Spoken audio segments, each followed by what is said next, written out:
საერთაშორისო გამჭვირვალობა საქართველოს წარმოგიდგენთ გადაცემათა ციკლს გამჭვირვალე პოლიტიკა. რადიო ძველი ქალაქის ეთერში უსმინეთ გამჭვირვალე პოლიტიკას. ინფორმირებული მოქალაქეები აკონტროლებენ მთავრობას.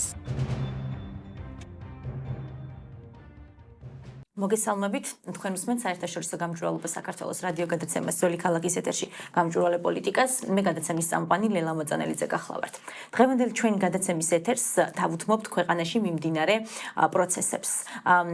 გეტყვით, რომ ჩემი გადაცემის სტუმრები იქნებიან ამ ეტაპზე მხოლოდ ესე ჩემი თანამებრძოლები, ამ ბავში ჩართული ადამიანები, რომლებსაც ქუთაისში მიმდინარე აქციების დროს ყოველ საღამოს ხედავთ და საზოგადოებაც უკვე იცნობთ მათ. ფოკი ფაჩულია, მიხეილ მუმლაძე, ნუგზარ კოხრეიძე. ძალიან დიდი მადლობა სამივეს, რომ ხართ დღევანდელი ჩვენი გადაცემის ეთერში და მინდა რომ ეს ეთერი გამოვიყენოთ იმისთვის, რომ კიდევ ერთხელ შევაჯამოთ, ვისაუბროთ იმ საკითხებზე, რა გამოწვევების წინაშეც დგას დღეს ჩვენი სახელმწიფო, რა არის ჩვენი როლი ამაში და რატომ არის მნიშვნელოვანი ის პროტესტი, რაც ჩვენს ქალაქში მიდის. მანამ სანამ კითხვებით გადმოვიდოდეთ თქვენთან, მინდა მსმენელს ვუთხრა, რომ ჩვენ წინა გადაცემა დავუთმეთ არჩევნებს, სადამკვირვებლო ორგანიზაციების წარმომადგენლებთან ერთად შევაფასეთ ის თუ რა მდგომარეობა იყო არჩევნების შემდგომ, როგორ წარიმართა ეს პროცესები და რატომ იყო კრიტიკული ჩვენი დასკვნები, თუმცა ახლა ასევე ვიტყვი იმასაც, რომ არც ერთმა საერთაშორისო სადამკვირვებლო მისიამ ეს არჩევნები დადებითად არ შეაფასა და ნამდვილად მათაც დასვეს ის კითხვის ნიშნის ქვეშ დააყენეს ლეგიტიმურობის საკითხი და ისეთი ძირითადი ტენდენცია გამოიკვეთა დარღვევებისა, როგორიც არის ამორჩეველთა მოსყიდვა, თავისუფალნებაზე ზემოქმედება, ძალადობრივი ფაქტები და ასე შემდეგ, ხო? ერთ-ერთი რატომ ვახსენე ახლა არჩევნები, ეს იმიტომ, რომ ერთ-ერთი ძირითადი მოთხოვნა ახლა მიმდინარე აქციებისა გახლავთ ახალი არჩევნები და ეს პროცესი მხოლოდ 28 ნოემბერს, როდესაც ევროინტეგრაციის საკითხი ცალსახად დააყენა სახელმწიფომ კითხვის ნიშნის ქვეშ, მხოლოდ მაშინ არ დაწყებულა, ჯერ კიდევ არჩევნების შემდგომაც ნამდვილად იყო ის პრობლემები, რა პრობლემებზეც დღესაც ისმის და საუბრობს საზოგადოების ის წევრები, ვინც ქუჩაში დგანან. ახლა მე კითხვით გადავალ პირველი კითხვით ფოკისთან. ფოკი, თქვენგან დავიწყებ, რა არის ის გამოწვევა, რაც დღეს აქვს ჩვენს სახელმწიფოს, რატომ დგას ასე კრიტიკულად ეს საკითხები და ნამდვილად იზიარებ თუ არა იმ პათოსს, რომ დღეს ძალიან მნიშვნელოვანია ეს მოთხოვნები შესრულდეს, რათა სახელმწიფოებრივად ცხოვრება გააგრძელოს. მადლობა. პირველ ასე ვთქვათ მოთხოვნაზე, ხო, ეს ტრანსფორმირებული მოთხოვნა გადმოვიდა არჩევნების შემდგომი პერიოდიდან ევროინტეგრაციის ჩაშლას მოყვარ, ასე ვთქვათ, მიება, მაგრამ ტრანსფორმირდა ოქტომბრიდან მოყოლებული. მე მაგალითად არ ვიცი, არ მეგულება იურისტი, რომელმაც წაიკითხა ოდირის დასკვნა და არ აღშფოთდა და იმაზე, რომ ასეთი კრიტიკული დასკვნა არათუ საქართველოსთან მიმართებაში, არამედ ზოგადად ოდირს ჯერ არ დაუწერია. რაღაც ისტორიული ანგარიშია, დიდხანს ველოდეთ, მაგრამ ეს ლოდინიც არ იყო ხელოვნური, იმიტომ რომ ასეთი ბოდიში ასევე მსმენელს ვეთქვი, რომ როდესაც რაიმაც გამოგვიგზავნა ჩვენ ეს თავისი დასკვნა რამდენიმე დღის წინ პირდაპირ ეწერა მეილში, რომ ასეთი დასკვნა, ასეთი კრიტიკული ჯერ არ დაუწერიათ, პირდაპირ ესეთი თავადაც ამას ამბობენ, მარტო რაღაც პროპაგანდაში ვხედავდით, რომ თითქოს ხელისუფლების წარმომადგენლები ელოდებოდნენ ამ დასკვნებს, თითქოს სათავისო დასკვნები შეიქმნებოდა, მაგრამ აი ეს პერიოდი ძალიან ლოგიკურად იყო აღებული მაირაის მიერადაც, ოდირის მხრიდანაც, მათ იმსჯერლეს პერიოდზე არჩევნების დღეზე და რა თქმა უნდა პოსტ პერიოდზე. და ის სავალალო შედეგი, რაც 26 ოქტომბერს არჩევნებზე დადგა, რას მოიცავს? პირველი ფარულობის დარღვევა, ამაზე ჩვენ ძალიან ბევრი ვისაუბრეთ, ბევრი განმარტეთ და პრინციპში არც საჭიროებდა ამდენ განმარტებას, იმიტომ რომ ადამიანები მივიდნენ, საქართველოს მოსახლეობის 90% ელექტრონულ უბნებს გულისხმობ 25%, საქართველოს მოსახლეობის 90% მივიდა და თავადი ხილა როგორ დაირღვა მათი ხმის ფარულობის პრინციპი. მაგრამ ეს არ არის ერთადერთი პრინციპი, რომელიც არის არჩევნებზე დარღვეული. საყოველთაობის პრინციპი თავისთავად არის დარღვეული, იმიტომ რომ ჩვენ არაერთი საქმე ვაწარგუეთ. თავისუფალი ნების გამოვლენის შესაძლებლობა, იმიტომ რომ ეს პირდაპირ ის ფარულობა ამ პრინციპსაც ეს თვითონ ნახეს და ამიტომ ნაკლებად მეტად გასაგებია და ნაკლებ ახსნა საჭიროებს, მაგრამ საყოველთაობის პრინციპი დარღვეულია ქვეყნის ტერიტორიის გარეთ. ეს მნიშვნელოვანია, იმიტომ რომ ემიგრაცია არ ნიშნავს იმას, რომ მოქალაქეობა უქმდება ადამიანს და ჩვენ ნახეთ ძალიან სამარცხვინო кейსი დევნილებთან დაკავშირებით. ესე იგი გვიწევდა იურისტებს იმის მტკიცება, რომ დევნილები არიან ადამიანები, რომ ისინი არიან საქართველოს მოქალაქეები და დეოკუპაციამდე მათ სტატუსს ვერ გაუქმებს სახელმწიფო. ამდენად უტრირებულად მიმდინარეობდა პროცესი. მაგრამ ეს თავისთავად მესამე პრინციპსაც, რა თქმა უნდა, თავისუფალი არჩევნების პრინციპსაც არღვევს. ამიტომ ეს კონსტიტუციური უფლება, რომელიც ჩვენს კონსტიტუციაში 24 მუხლში არის მოქცეული, თავიდან ბოლომდეა დარღვეული. ჩვენ ქვეყანა მიარსება 26 ოქტომბრამდე. ბევრი ვაებით საბჭოთა კავშირი გავიარეთ, ძალიან ბევრი პერიოდი გამოვიარეთ და მე ძალიან მჯერა რომ მერეც იარსება. სხვა რაღაც ლოგიკა ამ ყველაფერს ვერ ექნება, მაგრამ ჩვენ უნდა განსაზღვროთ, აი ამ კონკრეტულად წლევანდელი არჩევნების ხარჯზე უნდა განსაზღვროთ, როგორ უნდა ჩავატაროთ სამომავლოდ, როგორც ადგილობრივი, ასევე ცენტრალური არჩევნები. ეს არის პრინციპულად მნიშვნელოვანი. ჩვენ როდესაც ახლა ხელახალი და ახალი, ხო, ეს ორი ტერმინი ეჯახება ერთმანეთს. ხელახალი ნიშნავს იგივე პრინციპის ჩატარებას და მე ამას პრინციპულად ვეწინააღმდეგები, იმიტომ რომ ვერანაირ აზრს ვერ ვხედავ იგივენაირად ჩატარდეს არჩევნები, ხო? მაგრამ ახალი არჩევნები მოიცავს იმას, რომ დადგეს შეიქმნა საბჭო, რომელიც მოიფიქრებს, გადაწყვეტს, როგორ უნდა ჩატარდეს ნამდვილი არჩევნები, რეალური არჩევნები. აი ეს ოფიციალურ მოთხოვნებში ეს კონკრეტებაც არის, რომ შესაბამისად ეს იყოს. მაგრამ მაყურებელს ალბათ ხშირად უნდა აუხსნათ რა განსხვავება ხელახალსა და ახალს შორის. ეს მნიშვნელოვანია, რომ ხალხმა არ ჩათვალოს, რომ ჩვენ თითქოს იგივე ტექნოლოგიებით ვითხოვდეთ არჩევნების ჩატარებას. ტექნოლოგიები არის ძალიან ბუნებრივი ამბავი, რა თქმა უნდა, ბევრი ცვლილება მოხდება პროცედურული, მაგრამ წარმოუდგენელია ისინი არ ექვემდებარებოდნენ პრინციპებს და ეს პირიქით ვერ მოხდება. პრინციპები კი არ უნდა ექვემდებარებოდეს რაღაც პროცედურებს, არამედ პირიქით ნებისმიერი პროცედურა უნდა ექვემდებარებოდეს პრინციპებს. ეს პირველი მოთხოვნა. მეორე, რა თქმა უნდა, დღეს შობაა და ყველა სულუცა, ვინც დღეს აღნიშნავს და მე მგონია, რომ ძალიან ბევრი ადამიანი აღნიშნავს საქართველოში 25 დეკემბერს ლოგიკურად შობას. მაგრამ აი ამ შობის პარალელურად ჩვენ გვყავს ათობით პატიმარი ციხეებში, ხომ და ყველა კეთილსინდისემა კონფესიამ გუშინ უამრავ კონფესიამ აღნიშნა, ხო, იგივე საქართველოში შობის ბრწყინვალე დღესასწაული, დღესაც მიმდინარეობს ეს აღნიშვნა, რომ გადახედოთ აი მათ მესიჯებს, ქადაგების შინაარსებს, ლიტურგიის მთელი შინაარსი, როგორც წესი იყო წამებულ ადამიანებზე აქცენტირება და პატიმრების მხარდაჭერა. ესეც რა თქმა უნდა არის ჩვენი აქციის ერთ-ერთი მთავარი, მე ვიტყოდი ალბათ პირველი მოთხოვნა. აქ ახლა ნუმერაციაში ნურავი გამოგვეკიდება, შეუწყვეტელი არის პირველი და მეორე, აქ ტოლობა შეგვიძლია რომ დავსვათ. ეს რაც შეეხება მთავარ მოთხოვნებს, ახლა ბევრი კითხვის ნიშანია იმასთან დაკავშირებით პრეზიდენტმა რა უნდა ქნას, შეუძლია თუ არა ჩანიშნოს, მაგრამ ხო, ამაზე მოგვიანებით შეგვიძლია ვისაუბროთ. ერთადერთი მე ყოველთვის ჩვენი რეგიონების გასაჭირი რა არის ხოლმე, მოწყვეტილები არიან რეგიონები ყოველთვის პროცესზე. ეს არის ძალიან მტკივნეული ამბავი. მაგრამ ეხლა მოხდა უპრეცედენტოდ ეს ამბავი, რომ შეიქმნა რეგიონში საპროტესტო კერები და ჩვენ ნახეთ უზარმაზარი ჩამონათვალი, ახლა რომ დავიწყოთ ჩამონათვალ, უცებად გამომჩება.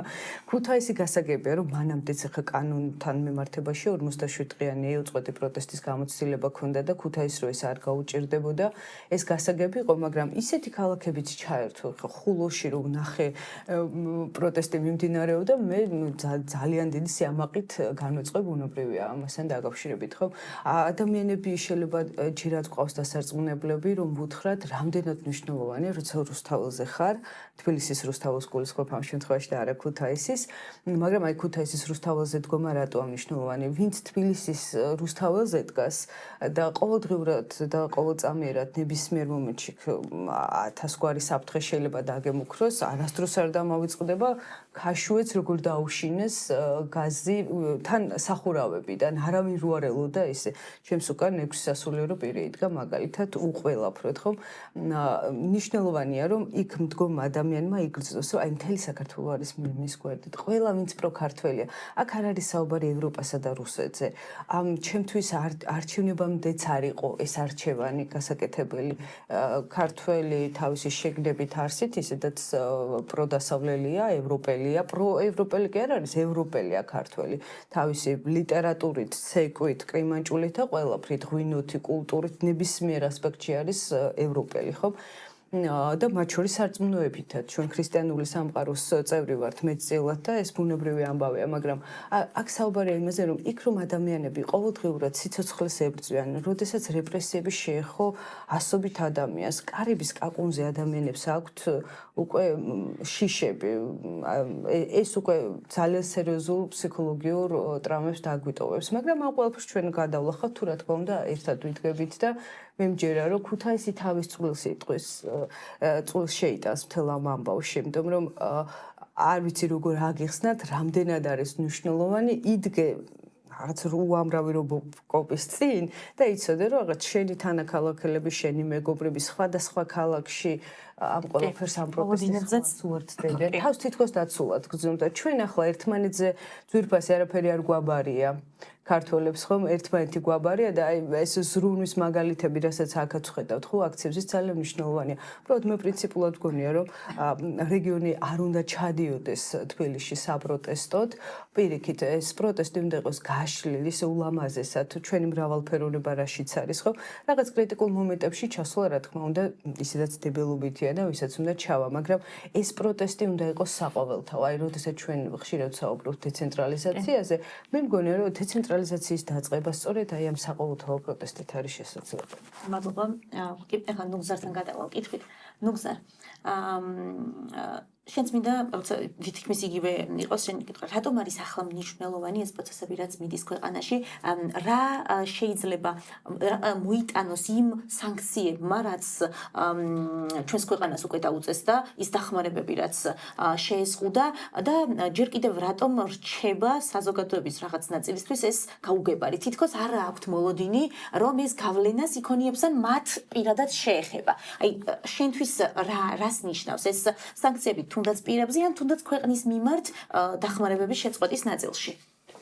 დიდი მადლობა მოწვევისთვის. მე აბსოლუტურად ვიზიარებ ყველა იმ მოსაზრებას, რომელიც ფოკი მაქამდე თქვა და ამაზე აღარ შევჩერდები, მაგრამ ჩვენ უპრეცედენტო მოვლენის წინაშე ვდგავართ. ჯერ არასდროს საქართველოს ისტორიაში დამოუკიდებლობის გამოცხადების შემდეგ ჩვენ არ ვიდექით ეჭვის ქვეშ, მოდით შევარბილოთ, თუ არსებობს მომხრეები, რომლებიც ასე რომ ვთქვათ, ცუდად ესმით ყურში რადიკალური, ასე რომ ვთქვათ, სიტყვები, რომელიც ჩემის აზრით სწორის შეფასება, რომ კურსის ცვლილება ხდება. ანუ ჩვენ არ ვიცი ვინ დაგთვალა, როგორ დაგთვალა, რანაირად დაგთვალა, მაგრამ ერთ ადამიანსაც თუ აქვს ეჭვი, რომ ქვეყანა იცვლის კურსს, რომელიც არის გამტკიცებული მთელ მის, ასე რომ ვთქვათ, არსებობის სხეულში. და ჩვენი პროევროპულობა, მე ვეთანხმები, რომ ჩვენ პროევროპელები კი არა, ჩვენ ვართ ევროპელები და აი ეს ჩვენი სხეული რომ არის, ვიღაცა ამბობს რომ არ არის ეს თქვენი სხეული, თქვენ საერთოდ შეგეშალათ და ახლა ჩვენ უნდა მივტრიალდეთ იმ სადღაც გაუგებარ წარსულში, რომელიც უკვე აღარ არსებობს. ის საბჭოთა წარსულიც კი აღარ არსებობს, რომელსკენაც ვიღაცა შეიძლება ნოსტალგია გქონდეს, ხო? ანუ საბჭოთა კავშირი არ არსებობს და ვიღაცა საბჭოთა კავშირისკენ მიდის. ანუ არ არსებული რაღაცისკენ შეიძლება ვიღაცა მიდი. ამიტომ უპრეცედენტო ამბავში ვართ. ჩემი მოსაზრებით, ყველა ეს პროცესი, რომელიც მოდი ასე ვთქვათ, რადიკალურად დაიწყო ბოლო 1 წლის განმავლობაში და რადიკალიზმი მიცა სწორედ როგორც კი გახდა რეალური ჩვენი ევროკავშირში გაწევრიანება. აი, როგორც კი რეალური გახდა ევროკავშირში გაწევრიანება და პრორუსულ ძალებს და პრორუსულ სპეცოპერაციის ხალხმა მიხვდეს, რომ ევროკავშირი ახლა ამათ მართლა მიიღებს, დაიწყეს სასტრაფო, ასე რომ ვთქვათ, დესტაბილიზაცია და დებოშირება. და ამაში უპირველეს ყოვლისა მთავარი ფორვადერი გახდა ხელისუფლება.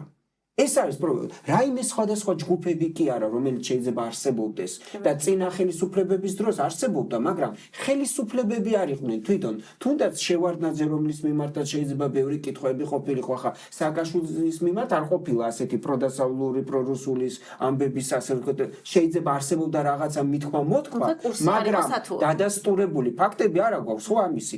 მაგრამ დღეს ჩვენ ვხედავთ აბსოლუტურ ასე იგი წყობრ მოქმედებებს არსებული სისტემის მოშლის და ეს არსებული სისტემა რა არის? იშლება საგანმანათლებლო სისტემა, რომელიც აწყობილია ბოლონიის სისტემაზე, ანუ დასავლურ სისტემაზე.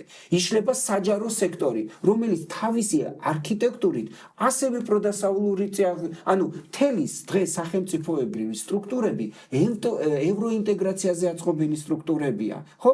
და აი ხდება რადიკალური მოშლა ამ სისტემების. ამიტომ ეს არის უპრეცედენტო ამბავი, რომ დღეს ჩვენ ვიბრძვით კურსის შენარჩუნებით. დანარჩენი იყო სიმპტომები, არჩევნების ასე ჩატარება სიმპტომატურია, რუსული კანონი მანამდე სიმპტომა იყო, ეს ოფშორული კანონის კანონი ასევე სიმპტომატური იყო. ყველაფერი ეს იყო და ყველაფერ ამაზე დავაფიქსირეთ აზრი. ყველაფერ ამაზე გააფრთხილა დასავლეთმა. ყველა ნაბიჯზე უთხრა, რომ თუ თქვენ ამას გააკეთებთ, მოგივათ ეს და დღეს ვართ აი ამ აღსრულების პროცესში. და მეორე ძალიან მნიშვნელოვანი ამბავი, თუ რატომ ვიღაცებს შეიძლება ამის არ სჯეროდეს. იმიტომ რომ წარმოუდგენელია, რომ შენი ხელისუფლება მიგაბრძანებდეს იქ, საიდანაც გამორბიხარ. აი, შეიძლება თვითონაც კი, ზოგიერთ ახლა რაღაცა ვიწოწრეს კი არ ვიძახი, მაგრამ შეიძლება თვითონაც კი ვერ წარმოუდგენიათ, რომ ისინი ემსახურებიან ადამიანებს, რომლებიც ცივ სისხლიანად ამათ აბრუნებენ სხვა მიმართულებით. თუმცა ეხლა ხო ცალსახაა ეს სიმპტომები, განცხადებებით, ქმედებებით, ადამიანების მიმართ მოპყრობით, იმ ძალადობით და წამებით, რაც რეალურად ჩვენ ვიხილეთ. ცალსახა არის, მაგრამ ჩვენ გვესმის, რომ პროპაგანდა იმდენად ძლიერია და სამწუხაროდ გეოპოლიტიკური ჩვენი მდგომარეობა იმდენად რთული მდგომარეობა, რომ ახლა ფაქტია, რომ ქართულ ოცნებას ეხმარება ზოგი მეზობელი ქვეყანა. მთელი თავისი ინფრასტრუქტურით. და ეს მათ განცხადებებში ჩანს. ეს არ არის მარტო რუსეთი. არამედ ზოგი სხვა, ასე ვთქვათ, მეზობელი ქვეყანა, რომელიც ავტორიტარიზმისკენ არის გადახრილი. ამიტომ ჩვენ დღეს ვებრძვით არა მარტო ქართულ ოცნებას და მათ სურვილებს შემოგვატრიალონ და დაგვაბრუნონ რუსულ ორბიტაზე, არამედ მთელ ავტორიტარულ რეჟიმებს, რომლებსაც სურთ მოიმზადონ ნიადაგი, ასე ვთქვათ, ეგრეთ წოდებული პოსტ-საომარი მოქმედებების ვაჭრობისთვის. და ჩვენ ამიტომაც არ უნდა დავთმოთ ეს. ჩვენ ვერავისთვის ვერ ვიქნებით სავაჭრო ობიექტი და ჩვენი მომავალი, რომელიც არის სადაც ჩვენ გრძნობ ჩვენ თავს კომფორტულად და დაცულად და ყველა იმ პირობებით, რა პირობებით ვართ, ეს არის ევროკავშირი და ევროპა ზოგადად, ხო? და მათ შორის არ დაგვავიწყდეს, რომ უარის თქმა ევროკავშირზე ნიშნავს უარის თქმა ნატოზეც, ხო? რომელიც ეს რატომ ავირჩიეთ ჩვენ ეს ორი ორგანიზაცია? ერთი უზრუნველყოფს ჩვენ უსაფრთხოებას, მეორე ეკონომიკურ, სოციალურ და პოლიტიკურ განვითარებას. ამაზე აქვს საუბარი და ამას გვაშორებენ იმისათვის, რომ დაგვაბრუნონ ამ წიაღში. მე ზოგადად მიმაჩნია, რომ ეს არის მცდარი სურვილები, იმიტომ რომ როდესაც მთელი ორგანიზმი სულ სხვა რამეზე აწყობილი, ამის მოშლას ტექტონიკური ძვრები ჭირდება. არანაირი ტექტონიკური ძვრა არ მიმდინარეობს ჩვენს ქვეყანაში. აი, ზახარას ვახსენე, ის სანქციები, ანუ გარდა იმისა, რომ ადამიანები ადგილზე გამოვხატავთ პროტესტს, გარდა ამისა გვეხმარება საერთაშორისო პარტნიორებიც თავიანთ ხელთ არსებული ბერგეტები. ეს რამდენად არის ჩვენთვის რეალური და თალსახად ჩვენ უკვე ციფრებსაც ვხედავთ, ხო? მაგალითად, გუშინ გერმანიამ რამხელა დახმარება შეგვიწოდა. რამდენად შეიძლება ეს მოქალაქეებს შეეხოს, ხო? ამისკენ არის ეს რაღაცა მეთოდი, რომ ეს დახმარება მარტო არ მიდის, თქვათ, ხელისუფლებისთვის, თითოეული მოქალაქისთვის, ხო? რატომ არ ჯერათ ადამიანებს დღეს, რომ ეს მათ კეთილდღეობაზე ცუდად აისახება? მე ვფიქრობ, რომ ჯერჯერობით არ აისახება ზოგადად მოსახლეობაზე, იმიტომ რომ ჩვენი პარტნიორები ძალიან ფილიგრანულად მუშაობენ, აი ძალიან პერსონალიზირებული წერტილოვან დარტყმებს ახორციელებენ, რაც არის ძალიან კარგი, თუნდაც ის ლურჯი პასპორტების, დიპლომატიური პასპორტების ამბავი. ესეც არის აი როგორი მოზომილი, როგორი ფრთხილები არიან ევროკავშირის წევრი ჩვენი პარტნიორი ქვეყნები, რომ არ ცდილობენ ვფიქრობ, თორემ ვინ დაუდგებოდა წინ ახლა რომ ერთბაშად გაეწყვეტათ, მაგრამ ესეც რუსული, ასე რომ თქვა, გეგმის ნაწილია. რუსებს რა აწყობთ? ერთბაშად დაინგრეს. ქვეყანა. რატო? იმიტომ რომ მე შემოჯლა გუნდება ამ სიტყვის სრული გაგებით. ხო, აი სადაც დგას, მაგრამ იმ ნაწილში შემოჯლა გუნდება, სადაც ჯერ ვერ არის და რაღაცა თავის ახალ ფორმატს დაამყარებს. ამიტომაც უნდოდა და ამიტომაც გვითიჟინებდა ჩვენ ქართული ოცნება მთელი ერთი წლის განმავლობაში და მეტიც, რომ ჩვენ რევოლუცია გვინდა, მაიდანი გვინდა, არც რევოლუცია ჩანს, არც მაიდანი ჩანს. მაიდანს თუ ვინმე აწვევს, ეს არის ქართული ოცნება. ყოველ დღე არიან პროტესტში. ყოველ დღე მაგენ უფრო რადიკალები არიან ვიდრე ჩვენ ვეხვერწებით, ველოლიავებით, დაამშვიდით, დააწყნარდით, მოდით ახალი არჩევნები, მოდით დემოკრატიის ფორმაში, მოდით ახლა კონსტიტუციას კი გადაუხვევთ, მაგრამ გაპატიებთ, დაუბრუნდით უკვე. სულ ვართ მოფერებაში, სულ ვეფერებით ამ ქართულ ოცნებას. იმიტომ რომ დასავლეთში რომელიმე სახელმწიფომ ასეთი რაღაცები რო ჩაიდინოს და ხალხს უთხრას რომ თქვენ ახლა საითგანაც მიდიხართ იქითკენ თქვენი წაყვანა აღარ გვინდაო, ის დალეწავდნენ კი არა, გადაუვლიდნენ ზედ. გადაუვლიდნენ ზედ და კონსტიტუცია, მაგალითად ამერიკის კონსტიტუცია სრულ უფლებას ანიჭებს თავის მოქალაქეს აჯანყდეს თუ ის გრძნობს, რომ მისი სახელმწიფო ინგრევა, ანუ მისი ღირებულებები, რაზედაც ააწყოს სახელმწიფო დაშლილია. ამიტომ კიდევ ერთხელ მინდა ვთქვა, რომ ეს ჩვენი პარტნიორების მხრიდან სანქციები არის წერტილოვანი და პერსონალური, თუმცა შესაძლებელია მან მიიღოს უფრო ფართო ნაწილი და ამ შემთხვევაში ჩვენ უნდა ვიმუშაოთ ძალიან ბევრი, რომ ეს არ მოხდეს, იმიტომ რომ მართლა დაარტყმს, მაგრამ ჩვენ ახლა ვისაც ხედავთ, რომ პირველი რიგი ასე დარტყმის ქვეშ ვინც მოხდება, ეს არის ბიზნესი, რომელიც ყველაზე კარგად 2500 ბიზნეს აცილდა ხელმოწერები ახალი საპარლამენტო არჩევნების მოთხოვის და ხალხის გამოშვების, რომელიც უკანონოდ დააპატიმრეს.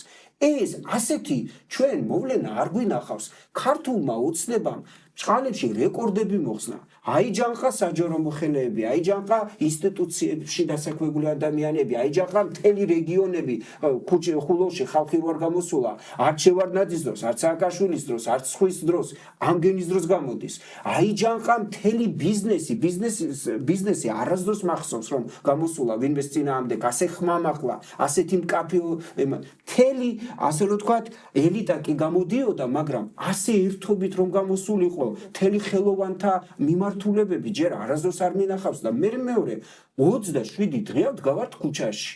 27 დღეა. 22-ე იქნება. 22-ე, ბოდიში. 22 დღე და დგას არა მარტო თბილისი, მთელი საქართველო და ამ ყველაფერს ხედავს ვითომ დემოკრატიული ქვეყანა, ვითომ დემოკრატიული ესე იგი მთავრობა და არ იზრის წინ.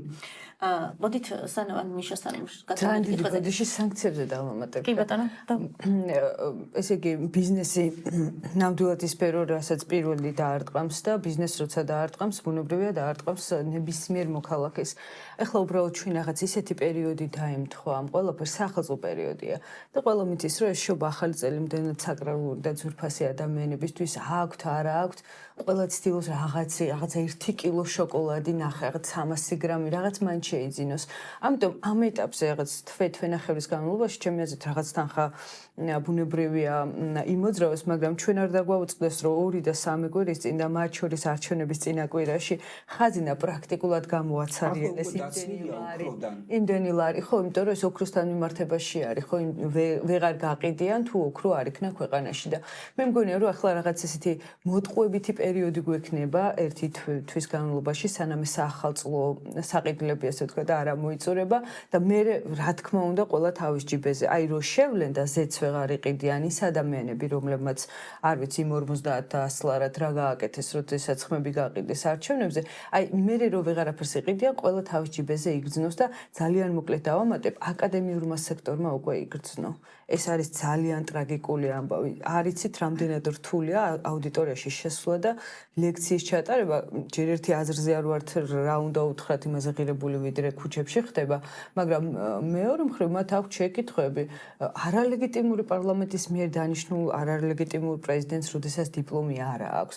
რატო უნდა გქონდეს ჩვენ სტუდენტებს და თან წარმოიდგინეთ ეს პროექტები, რასაც ახლა ჩვენ ხედავთ, მორჩენილი პროექტებია.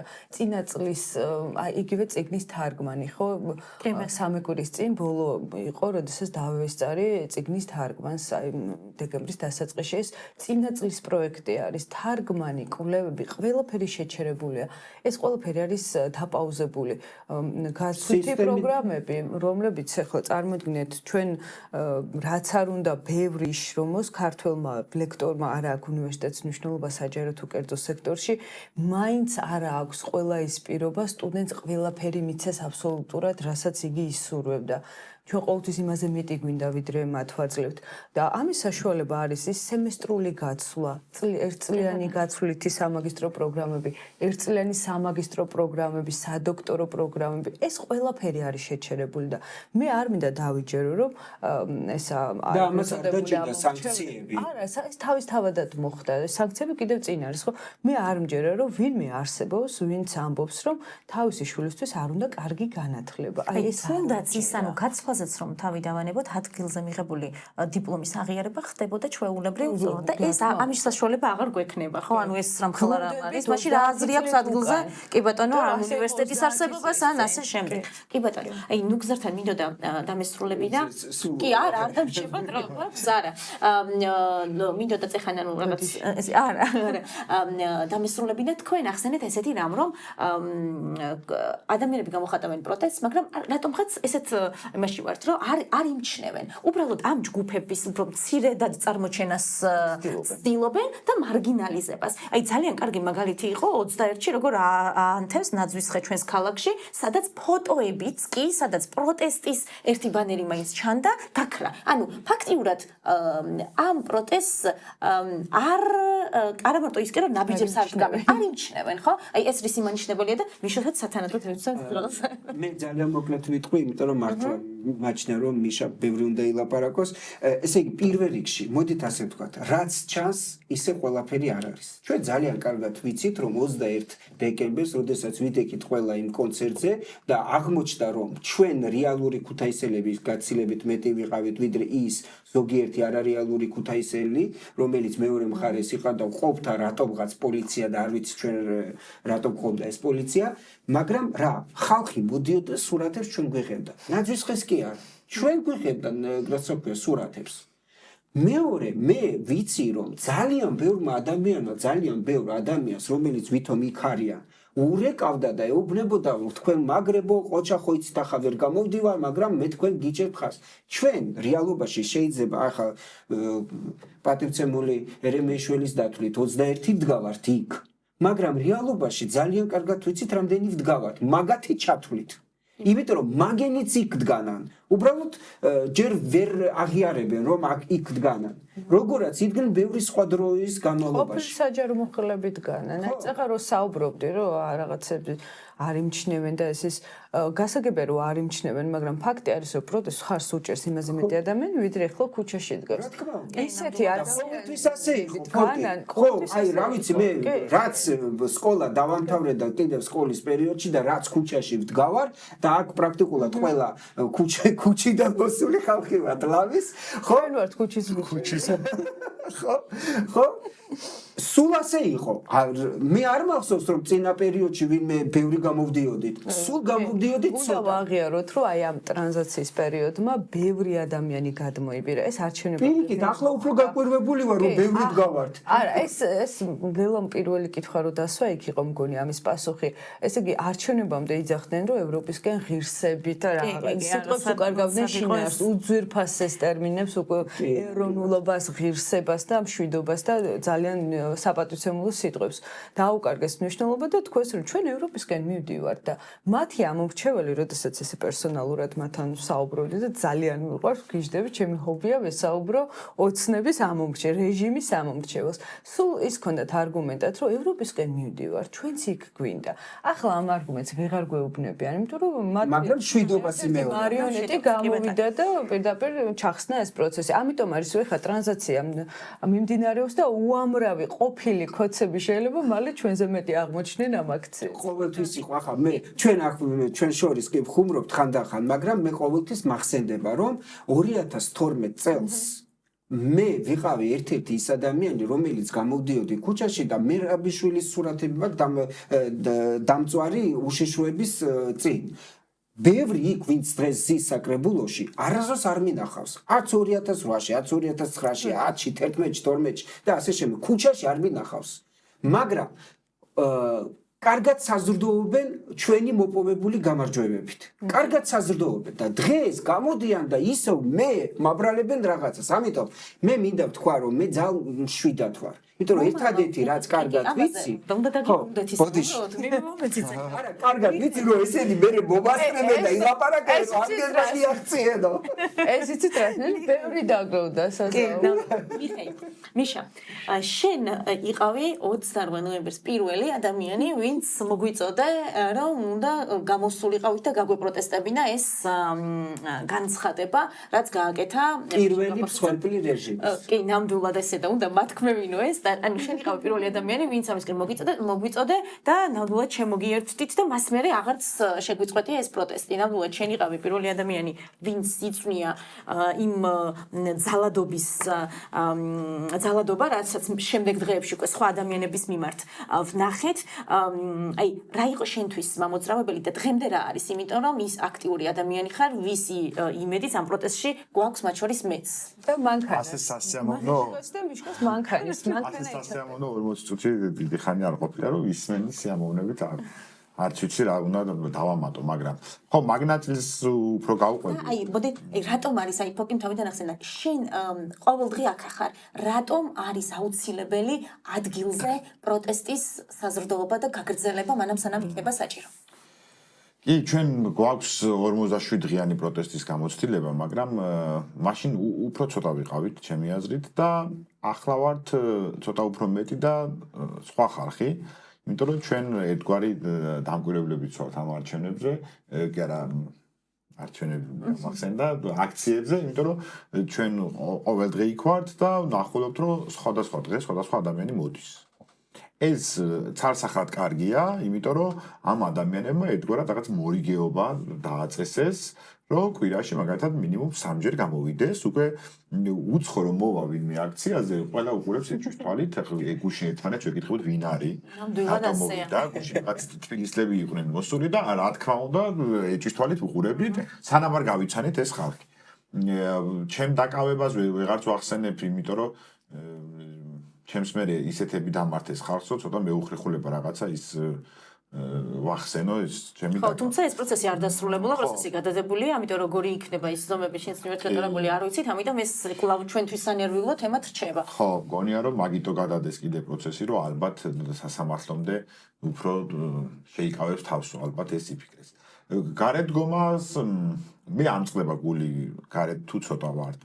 ამ წლების განმავლობაში აქ ვართ ის ადამიანები, ვინც ხან მარტო დგარა 2, 3, 4 და ამაზე მახსოვს, რომ ჩვენ არასდროს პრეტენზია არ გვაქვს. ახლა ვარ ცოტა უფრო კმაყოფილები, იმიტომ რომ ისეთი ადამიანები მოვიდნენ, რომლებიც ჩვენ ქართული ოცნების მომხრეები გვეგონა და იყვნენ აქამდე. ცხადია, არ ვწდებით ამ შეფასებაში. დგომას აქ ძალიან დიდი მნიშვნელობა, იმიტომ რომ როგორც ფოკი მახსენა, თბილისში ადამიანებს ჭირდებათ მორალური მხარდაჭერა მაინც, იმიტომ რომ ეს ქვეყანა მარტო თბილისი არაა, ცხადია და ის რაც ამ ქვეყანას ჭირს, რომ ჩვენ არ აქვს რეალური თვითმმართველობა, მათ შორის იმის ბრალიც არის, რომ ყოველთვის ბევრი რამე წყდებოდა თბილისში, მაგრამ მე მგონია, რომ არ წყდება თბილისში ამ ქვეყნის ბედი და საქართველოს არ უდრის მხოლოდ თბილისს. ამას ხელისუფლება ასე გვაჩვენებს, რომ ქუთაისში ნებისმიერ თანამდებობაზე ადამიანის დანიშვნას კი თბილისიდან წყდება, მაგრამ მგონია, რომ აი ეს თუნდაც იმით იცვლება, რომ ახლა ჩვენ ქუთაისში ამდენი ადამიანი დგავართ და ყოველდღურად დაახლოებით 150-200 ადამიანი არის და რამდენიმე ინტერვიუში ვთქვი და აქაც გავიმეორებ, რომ ახლა იბადება ახალი საქართველო, ახალი თბილისი და ახალი ქუთაისი. მე ამ ადამიანების იმედი და იმედი არ გამიცვლება ეს მოლოდინი, მექნება ყოველთვის. ამ პროცესების მერეც, იმიტომ რომ პრობლემები ამ ქალაქში ბევრია, ისეთი პრობლემები, რომელიც თქვა შეიძლება პოლიტიკას არ უკავშირდებოდეს, ამიტომ პასუხისმგებლობა რაც ადამიანებს მოემატა ამ 27 დღის განმავლობაში, გონია რომ დარჩება ამ ადამიანებში და სხვა ამაზე მნიშვნელოვანი შეიძლება არ იყოს ის საკითხები, მაგრამ როგორც ქუთაისისთვის, ქალაქისთვის და თვითმმართველი ერთეულისთვის ძალიან მნიშვნელოვანი იყოს შეიძლება ეს საკითხები. ეხებოდა შეიძლება კულტურულ მემკვიდრეობას, ბიუჯეტს და ასე შემდეგ. ამიტომ ამ ამბავში ჩვენ ერთი საფეხურით ნამდვილად წინა ვართ. სხვა ამბებსაც რო რაღაცნაირად ფოკის და ნუგზარის ნარატივი გავაგრძელო, ეს ამბავი არ არის მხოლოდ საქართველოში, მე ვფიქრობ რაღაც გეოპოლიტიკური თვალსაზრისით, ბევრად უფრო მნიშვნელოვანი ამბები ხდება მთელ მსოფლიოში, რომ რაღაცა ეს კონსერვატიული ნაწილიც ბოლო გაფართხალება, ასე რომ ვთქვათ, იმიტომ რომ ჩვენ ვხედავთ, რომ რუსეთს მოუსუსტდა თავისი პოზიციები ძალიან ბევრ ადგილზე.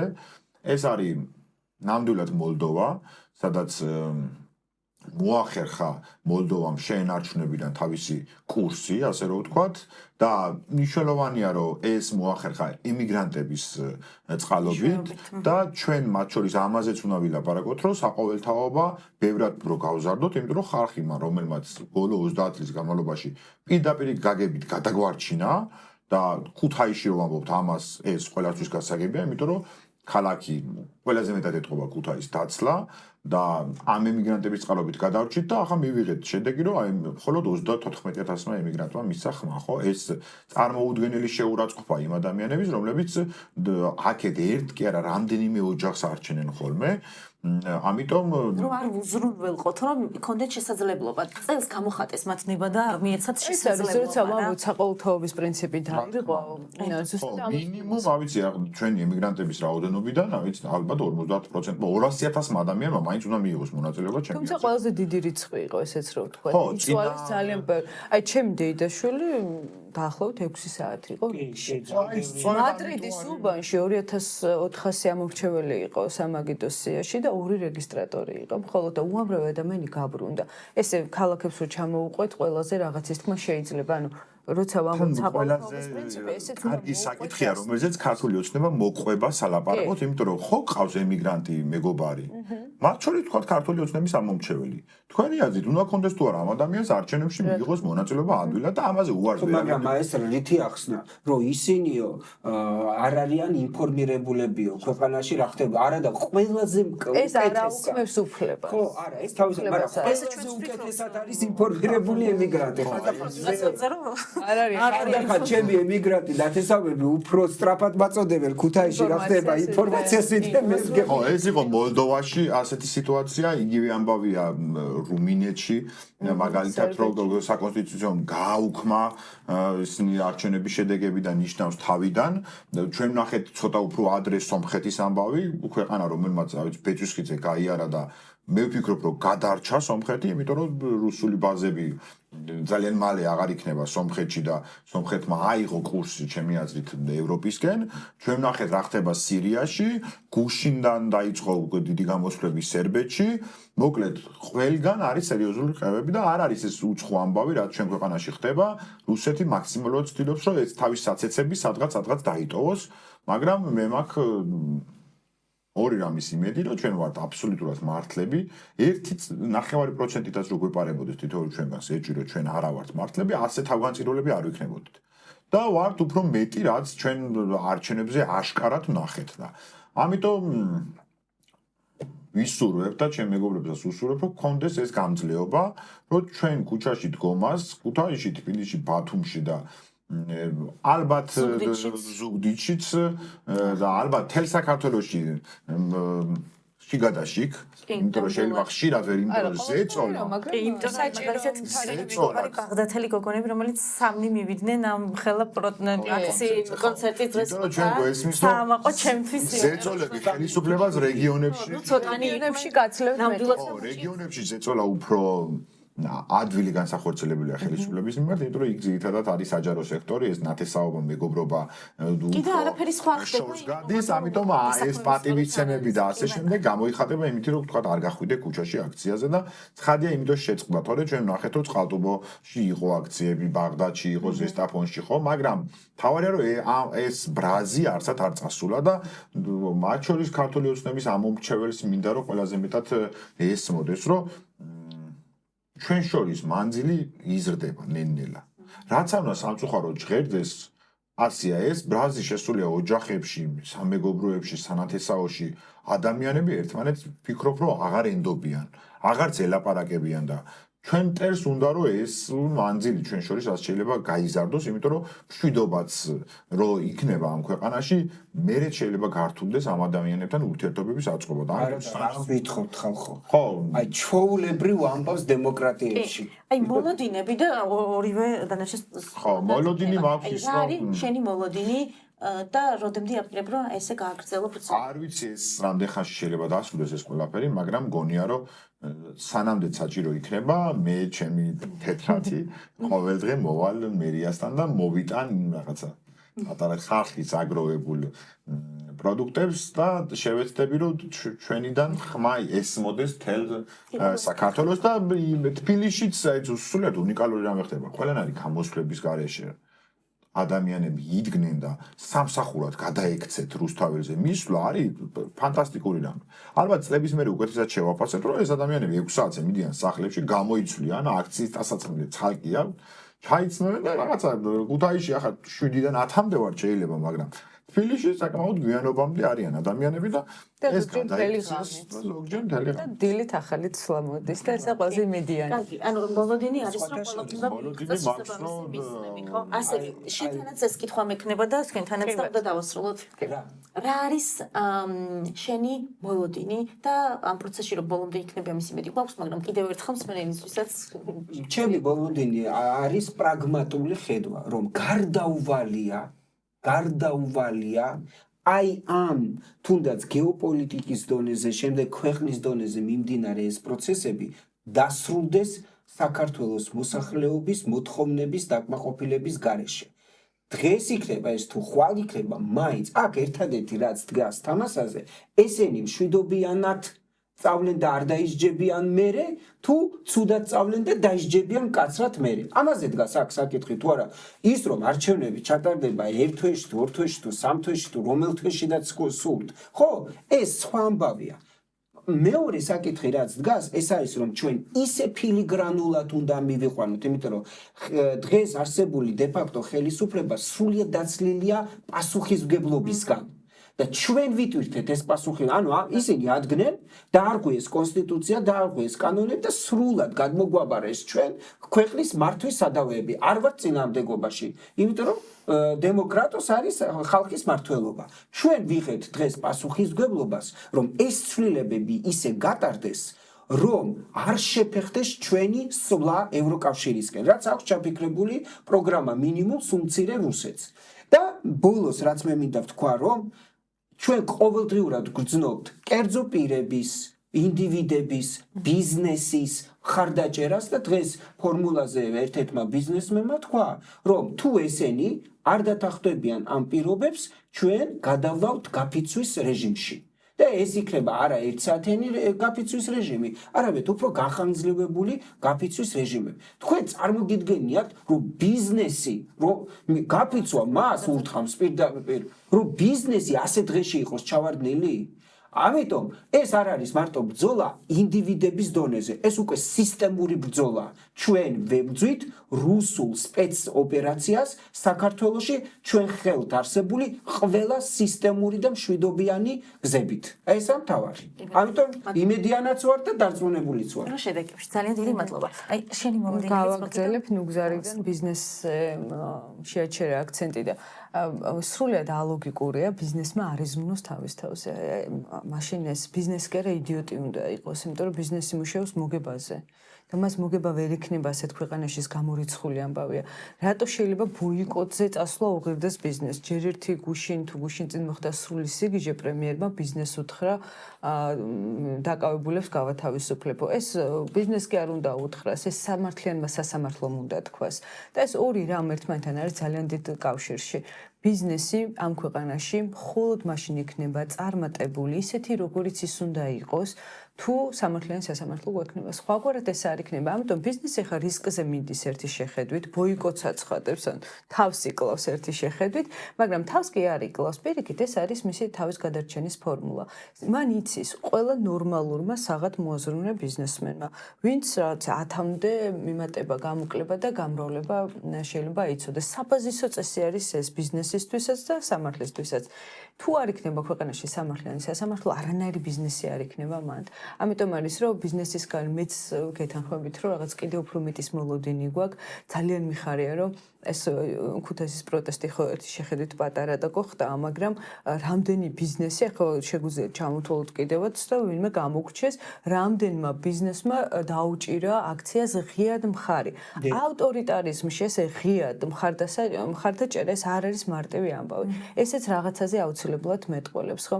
თუ ვითარებაში ვართ, სასამართლო არ გვაქვს, არც ერთი ინსტანციის სასამართლო არ გვაქვს. საკონსტიტუციო საერთოდ თავი მოიჭრა საკონსტიტუციო სასამართლო. უარი თქვა, იმიტომ რომ წარმოებაში რომ მიიღო, მაშინ იქ მოუწევდა სიგიჟეების თქმა და 2 ცეცხლშუა იწოდა და 2 ცეცხლშუა ადგა და თავი გაიუქმარ და მას ჰქონდა შესანიშნავი შანსი კონსტიტუციური კრიზისიდან გამოიყვანა ქვეყანა. აი ეს ჩვენ ახლა სამართლებრივ კრიზისს გადავცდით უკვე ალბათ არჩევნებამდე პერიოდში, როდესაც მასიურად დაიწყო ხალხის დაშინება და მათზე ზემოქმედება. ამ შემთხვევაში გავცდით სამართლებრივ კრიზისს, მაგრამ არჩევნების მერე დავდექით იმ კრიზისის წინაშე, რომ კონსტიტუციური კრიზისი არის. არავინ არ იცის როგორ, არავინ არ იცის რა. ახლა პრეზიდენტს თხოვენ არჩევნების ჩანიშვნას, კონსტიტუციურად ეს შეუძლებელი პროცედურებია და მოკლედ თულ დღეში ვართ. პირველი ინსტანცია არ გვევარგა, მეორე არ გვევა, საკონსტიტუციო არ გვაქვს, უზენაესე საერთოდ თქმაც არ მინდა არაფრის ბიზნესია და ვიც მხარს უჭერს, ვიცით რომ მათზე რეპრესიებია. ხალხს რო უკაკუნებენ, შეიძლება გაზიდან, ჩემს ერთ მეგობარს დაუკაკუნეს, გაზიდან ვართო ქუთაისელია სხვა შორის ის გოგონა და ხრეკაზე შეუვარდნენ, ხო ქუჩაში კანონი მიიღეს და წინასწარი დაპატიმრება რომ სამომავლოდ არ ჩაიდინო დანაშაული. სამართლისთვის ეს რაღაც სრული სიგიჟე და არა ნორმალურობა. მაშინ როდესაც პრეზუმპცია არსებობს, უცებ დაგიჭერენ ჯერ კიდევაც არ ხარ დამნაშავე და სანამ სასამართლო არ დაამტკიცებს. და ერთი შეხედვით სრული აპოკალიფსია და მე სულ კარგ ხასიათზე ვარ და მე მეგობრები დამძინე რატო ხარ ერთხელ აპოკალიფსი. ეხლა კი გავიგუნდეთ იმხელა დარბევა იყო და რო გამოვედით ერთი გამიხარდა რომ გადავრჩით ახლა გუცველი რო იყო ეგეც გამიხარდა და მეორე რომ გავხედე ხალხში იმხელა ბრაზი იყო რომ კარგ ხასიათზე დავდექი. ანუ ეს არსად არ მიდის რა ეს ბრაზი პირიქით იკრებს ამდენ განსხვავებული იდეოლოგიის ისეთ ხალხთან ერთად გავარ ხოლმე გნებავთ თბილისის გნებავთ ქუთაისის ან სხვა ქალაქის აქციებზე ცოტათი მე თვითონ ვარ გაუცებული და გაუგნებული და აპოკალიფსში რის იმედი უნდა გქონდეს რა თქმა უნდა ქართული ხალხის ოპოზიცია რო არ გვევარგა ამას ჩვენ დღეს არ შევხვები ვართ მაგრამ მე ჩემ აზრს დავაფიქსირებ რომ ჩვენ უყავდეს ყარი კარგი ოპოზიცია რომელიც ბიულეტენზე იქნებოდა ლამაზად უფრო გოხდა წარმოდგენილი ჩვენ შეიძლება ეხლა უკეთეს მდგომარეობაში ყოფილიყავით მაგრამ ამბავი არის შემდეგი ზამთრის გადატანა ალბათ მოგვიწევს მე არ მინდა ერთმანეთი ცუდად წავახალისოთ და ერთმანეთი დავაჯეროთ და ერთ და ორ დღეში შედეგი იქნება ეს ვერ იქნება 12 წელი აშენებდნენ ავტორიტარიზმს, ავტორიტარიზმის აშენებას რამდენიმე თვეც ყოფნის და 12 წელი ეს ძალიან დიდი პერიოდია, ხო? გრძელვადიან ბრძოლაში. ეს არის უგრძელვადიანესი ბრძოლა, პრეზიდენტმაც ბოლო განცხადებას თუ დავაყენებით, არ გამორიცხა მომდევნო არჩევნებამდე, აი ფორთხვით მისვლა. ჩვენს ყველაფერი კარგად უნდა გავაანალიზოთ, მაგრამ პროცესი არ არის მილევადი. ეს არის ძალიან ყველაზე ჩვენი მთავარი იმიტომ რომ ჩვენ გავიაზრეთ რას ნიშნავს იყო ქართველი. ამის გააზრება არც არ გქონია. ჩვენ გქონდა ლექსები, გქონდა პოემები, მოთხრობები, გქონდა საქართველოზე, კაიყმაზე, დედაზე, ყველაფერზე გქონდა, მაგრამ ამის შინაარსი ვაჟა არ გვესმოდა რა იყო. ახლა ჩვენ როცა გავიაზრეთ რას ნიშნავს ქართველი, შეუძლია ეს იმდენად ლამაზი რაღაც აღმოჩნდა, იმდენად ძვირფასი, რომ შეუძლებელია რომ ქართველმა ამაზე თქვას უარ, ამიტომ მე ხალხის იმედი მაქვს. მებრძოლი ხალხის მე მაქვს ჩემი თავის იმედი რომ ამ პასუხისგებლობას რაღაცნაირად ბოლომდე მივიყვან და ირგვლივ ჩემზე კიდე ბევრად უფრო მეტ პასუხისგებლიან ადამიანს ვხედავ რომელიც ეროვნულ და საერთაშორისო დონეზე თუ რამე არის შესაძლებელი ყველა მექანიზმს ამოწურებს. აი ამის იმედი მაქვს და კიდევ ერთხელ ვამბობ ქუთაისი შეუძლებელი ამ ყველაფერში არ შეიტანოს თავისი წვლილი. ჩვენ ისიც ვთქვათ, რომ 28-ში ხალხს ველოდებით თემს გამოვაცხადეთ. და მგონია რომ შეიძლება კიდე რაღაც ახალი ხალხი მოვიდეს, ხო? აი რაღაც სრულიად სხვა შეიძლება ვერც კი ვიცნოთ სახეზე და აი ეს მიხარია, როცა ადამიანს ვერ ვცნობ აქციაზე და 3 საათზე ესე იგი წითელ ხიდსა და რუსთაველის ხიდს შორის მგონია რომ გადავავსებთ ამ ტერიტორიას და თუ ვერ გადავავსებთ ჯიუტი ამაყი ქართველები მაინც ვიდგებით იქ. არც ეგ არ იქნება. მე მინანებიან ვინც აი რეჟიმს რო ბოლო ლურსმამდე რომ მიყვებიან და გადაყოლა გადაწყვიტეს ეს ხალხი მეცოდება იმხელა ემოციას გაურბიან და იმხელა რაღაცის თანაზიარები ვერ ხდებიან რომ მე მეშინია რომ ჩვენ დაგვჭირდა 30 წელი ქართულად ჩამოყალიბებაში ახალი ქართველები მე 19 საუკუნის ბოლო მე-20 საუკუნის დასაწყისო დავბრუნებოდით 30 წელი დაგვჭირდა იმიტომ რომ 70 წელმა მიქონია გავლენა ეს ხალხი მინანება იმისთვის იმხელა სიამონებას ტოვებენ არაფერი ამაზე საამაყო არ ყოფილა ძალიან დიდი მადლობა სამივე ჩემი გადაცემის სტუმრს სულ რაღაც 1 საათში აქციაზე შევხვდებით 7 საათზე მერიის კი 7 საათზე მერიის წინ 28 დღეს მსმენელს ვეთქვი რომ მე ვფიქრობ რომ ძალიან საინტერესო ადამიანებს მოусმინეთ და ვფიქრობ რომ აი მათი ეს განწყობა და მოწოდებაც უნდა იყოს თქვენთვის ალბათ იმის მომცემი რომ თუ აქამდე არ ყოფილხართ შემოგვიერთდეთ ყოველდღიურად 7 საათზე გვაქვს ეს აქციები უკვე ახსენეს რომ 20 კი აუცილებლად თქვენც შეგეძლებათ თქვენი ყველა ინიციატივა ამ პროცესში რომ შემოიტანოთ თქვენი იდეა თუ წვლილი, რა თქმა უნდა ღია, 28-ში უკვე ვახსენეთ რომ გავაკეთებთ 3 საათზე ცოცხალ ჯაჭვს წითელ და რუსთაველის ხიდებს შორის, ამიტომ 3 საათზე ამ მიმდებარე ტერიტორიაზე გელოდებით და ასევე ვფიქრობთ რომ ახალ წელსაც შევხვდებით ვაპირებთ რომ შევხვდეთ ერთად. ამიტომ არ უნდა შეგეშინდეთ თამამინაბიჯების გადადგმა თუ კი ფიქრობთ რომ ეს მოთხოვნები რაც ამ აქციას აქვს და ეს არის ორი ძირითადი მოთხოვნა ახალი არჩევნები და პატიმრების განთავისუფლება უნდა იქნეს დაკმაყოფილებული შემოგვიერთდეს. მადლობა რომ მისმენდით. მე ვარ ლელა მოწონელიძე შევხვდებით უკვე შემდეგ წელს შემდეგი გადაცემით. საერთაშორისო გამჭვირვალობა საქართველოს წარმოგიდგენთ გადაცემათა ციკლს გამჭვირვალე პოლიტიკა. რადიო ძველი ქალაქის ეთერში უსმინეთ გამჭვირვალე პოლიტიკას. ინფორმირებული მოქალაქეები აკონტროლებენ მთავრობას.